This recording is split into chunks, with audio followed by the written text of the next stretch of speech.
Welcome to me Aaradhya's kitchen. ఈరోజు మన ఛానల్లో నాన్ వెజ్ రెసిపీ అయిన నాటుకోడి కూరను పక్కా విలేజ్ స్టైల్లో ఎలా చేయాలో చూపిస్తాను. మనకు ఈ కూర అన్నంలోకి, చపాతీలోకి, దోశలోకి, వడల్లోకి మనం ఈజీగా తినవచ్చు.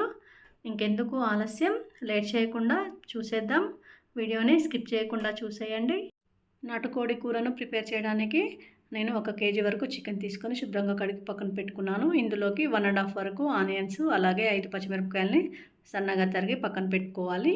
ఇప్పుడు ఈ కర్రీలోకి మసాలా అయితే మనం రెడీ చేసి పెట్టుకుందాము. స్టవ్ ఆన్ చేసుకొని ప్యాన్ హీట్ అయ్యాక 3 టేబుల్ స్పూన్ల వరకు పచ్చి ధనియాలను వేసుకోవాలి. అలాగే ఒక బగారా ఆకు, 3 ఇలాచి, ఎండుమిర్చి 4 నుంచి 5, మిరియాలు, లవంగాలు అవన్నీ కూడా వేసుకొని మాడిపోకుండా చిన్నని మంట మీద వీటిని అయితే వేయించుకొని కాసేపు పక్కన పెట్టుకోవాలి చల్లారే వరకు. ఇప్పుడు మనం కర్రీని అయితే తాలింపు అయితే వేసుకుందాము. కుక్కర్ అయితే పెట్టాను. కుక్కర్లో 4 స్పూన్ల వరకు ఆయిల్ వేసుకొని కొంచెం జీలకర్రను కూడా యాడ్ చేశాను. అలాగే ఇందాక సన్నగా తరిగి పెట్టుకున్న పచ్చిమిరపకాయలని కూడా అవి కూడా యాడ్ చేసుకొని రుచి కోసం ఒక బగారా ఆకును కూడా యాడ్ చేశాను. ఇవి కొంచెం ఫ్రై అయ్యాక సన్నగా తరిగి పెట్టుకున్న ఆనియన్స్ని కూడా యాడ్ చేసుకొని ఒకసారి బాగా కలుపుకోవాలి. కొంచెం మగ్గాక 1/2 టేబుల్ స్పూన్ పసుపును కూడా యాడ్ చేసుకోవాలి. పసుపు పచ్చివాసన పోయేంత వరకు స్టవ్ని మీడియం ఫ్లేమ్లో పెట్టి వేయించుకోవాలి.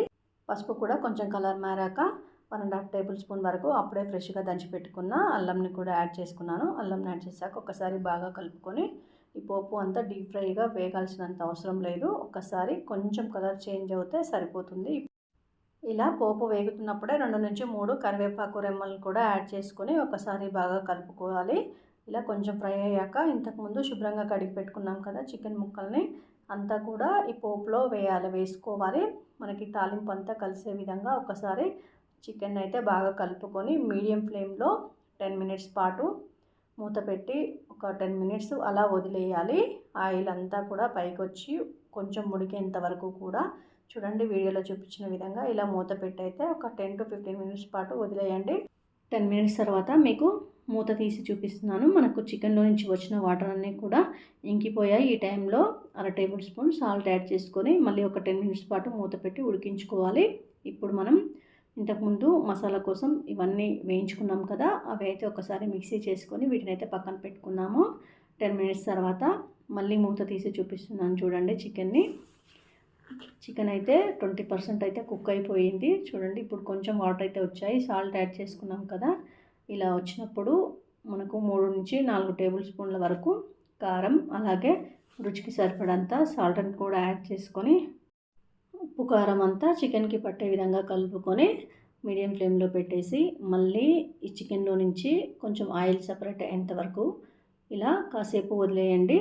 ఒక 10 మినిట్స్ తర్వాత చూడండి కొంచెం అయితే ఆయిల్ సపరేట్ అవుతుంది.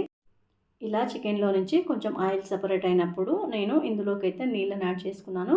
1.5 గ్లాసులు అయితే నీళ్ళు యాడ్ చేసుకున్నాను. మనకు కొంచెం పులుసు కావాలి కాబట్టి నీళ్ళని అయితే సరిపడంత వేసుకొని ఒకసారి బాగా కలుపుకొని ఉప్పు కారం సరిపోయిందా లేదా అనేది చెక్ చేసుకొని మనం మూత పెట్టేసి 5 నుంచి 6 విజిల్ వచ్చేంత వరకు మనం ఈ కుక్కర్ విజిల్స్ని అయితే పెట్టుకోవాలి. మొత్తం చల్లారిన తర్వాత విజిల్ పోయిన తర్వాత చూడండి ఆయిల్ అయితే సపరేట్ అయిపోయింది. ఆల్మోస్ట్ చికెన్ అయితే ఉడికిపోయింది. ఇప్పుడు స్టవ్ని సిమ్లోకి టర్న్ చేసుకొని మనం ఇంతకుముందు మిక్సీ చేసుకున్నాం కదా గరం మసాలా పౌడర్ని 1½ టేబుల్ స్పూన్ వరకు, ఇక్కడ గరం మసాలాని నేను యాడ్ చేస్తున్నాను చూడండి. 1½ టేబుల్ స్పూన్ వరకు ఇలా యాడ్ చేసుకొని ఒక్కసారి బాగా కలుపుకొని ఈ పులుసు అనేది చిక్కబడేంత వరకు ఒక్కసారి 5 మినిట్స్ పాటు ఇలా కాసేపు అలా వదిలేయండి. ఇలా కొంచెం సేపు తర్వాత సన్నగా తరిగి పెట్టుకున్న కొత్తిమీరను కూడా యాడ్ చేసుకొని స్టవ్ ఆఫ్ చేసుకోవడమే. మరి రెసిపీ ఎలా ఉందో కామెంట్ చేయండి. మీరు కూడా ట్రై చేయండి. మీరు కూడా ఇలానే చేస్తారా? మన విలేజ్లలో ఇలానే చేస్తారు నాటుకోడి కూరనైతే.